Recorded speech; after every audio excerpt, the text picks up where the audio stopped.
ও ফাতেমা, তুমি আমার কাছে কেন আসতেছ?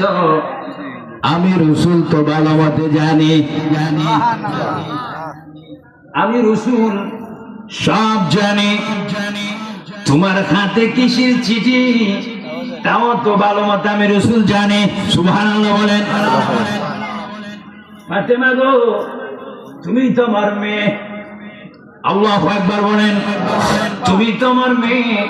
ফাতেমা গো, এই চিঠির ভিতরে কয় লাইন, কোন লাইনের ভিতরে কোন কথাটা রয়েছে, কি লেখা রয়েছে, কি বক্তব্যটার ভিতরে রয়েছে?